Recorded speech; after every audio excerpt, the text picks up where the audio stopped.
Selamat pagi, salam sejahtera untuk kita sekalian. Selamat datang di video presentasi Bina Iman Katolik. Pada kesempatan ini, kami Yanuaris Budi Ernawan akan menyampaikan tentang Sakramen Krisma.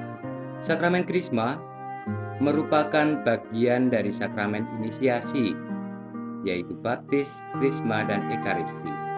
Disebut krisma karena inti pokok dari sakramen krisma adalah pengurapan dengan minyak suci. Sakramen krisma juga disebut sakramen penguatan, karena sakramen krisma menguatkan dan memperkokoh rahmat yang kita terima dalam sakramen baptis.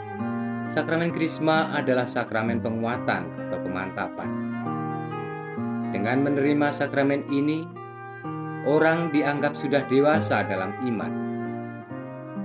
Sakramen yang memberi Roh Kudus supaya mengakarkan kita lebih kuat dalam persekutuan anak-anak Allah, menggabungkan kita lebih erat dengan Kristus, memperkuat hubungan kita dengan gereja, turut ambil bagian yang lebih banyak dalam perutusannya, dan membantu kita supaya memberi kesaksian iman Kristen dengan perkataan dan perbuatan. Ajaran Gereja Katolik, kedewasaan seseorang ditandai dengan penerimaan sakramen krisma atau penguatan ini. Asal kata atau etimologis, krisma berasal dari bahasa Yunani krisma yang artinya pengurapan. Sementara penguatan diambil dari bahasa Latin confirmatio. Dasar perayaan sakramen krisma adalah peristiwa Pentakosta, di mana Yesus mencurahkan Roh Kudus atas para rasul sesudah ia naik ke surga. Inti dari sakramen krisma terletak pada doa dan penumpangan tangan uskup yang melambangkan pencurahan dan pemberian tanggung jawab sebagai saksi Kristus. Buah-buah dari sakramen krisma adalah: 1. Semakin dipersatukan secara sempurna dengan gereja. Yang kedua, diberikan tanggung jawab sebagai saksi Kristus dalam kata-kata dan perbuatan. Dan yang ketiga, menjadi lebih mantap dan dewasa dalam iman Katolik. Pejabat gereja yang bertanggung jawab memberikan sakramen krisma adalah uskup. Namun dalam situasi di mana uskup berhalangan, maka penerimaan sakramen krisma dapat dilimpahkan kepada wakil uskup. Syarat untuk dapat menerima sakramen krisma adalah: 1. Sudah menerima sakramen baptis Katolik.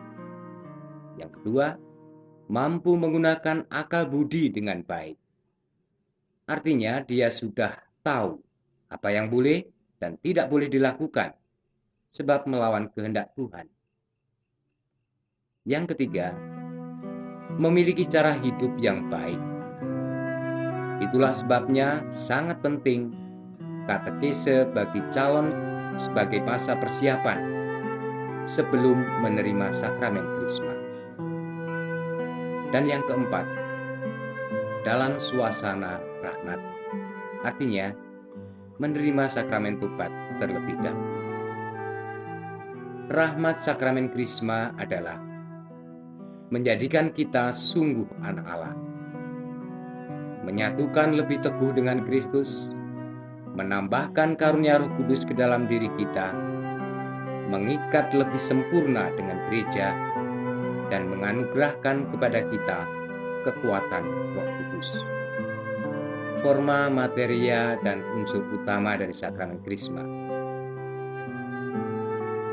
Uskup mengoleskan minyak krisma pada dahi penerima krisma sambil mengucapkan doa, semoga dimeterai oleh karunia Allah Roh Kudus. Sementara unsur utama dalam penerimaan krisma adalah penumpangan tangan sebagai tanda pencurahan Roh Kudus dan pengurapan minyak krisma di dahi penerima krisma. Tujuan sakramen krisma adalah: Satu, menjadikan kita semakin serupa dengan Kristus atau menjadi alter Kristus.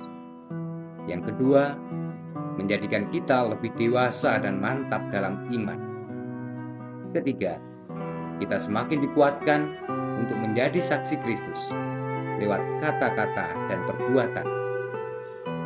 Keempat, semakin berani membela iman kita. Berikutnya, kita lebih cermat dalam memilih panggilan hidup.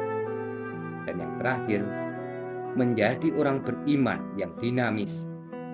Artinya mampu terlibat dalam kehidupan menggereja atau dewasa dalam iman.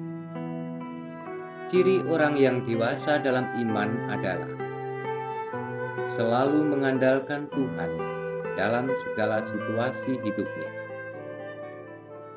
Tidak memandang derajat seseorang untuk membantu. Kitab Amsal bab 16 ayat 3, orang yang dewasa dalam iman harus mempunyai kesabaran dan dapat menguasai diri terhadap emosi, baik emosi yang negatif maupun positif.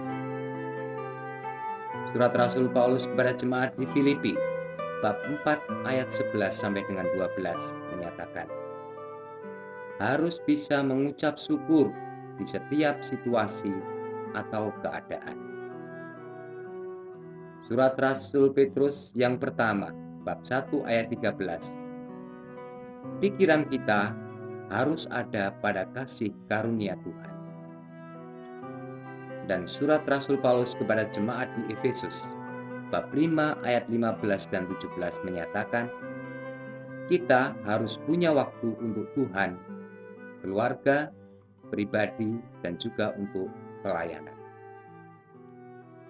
Demikianlah sharing pembelajaran iman kita pada kesempatan kali ini. Semoga bermanfaat untuk memperteguh iman kita. Mohon maaf apabila ada kekurangan. Berkat Tuhan menyertai kita. Amin.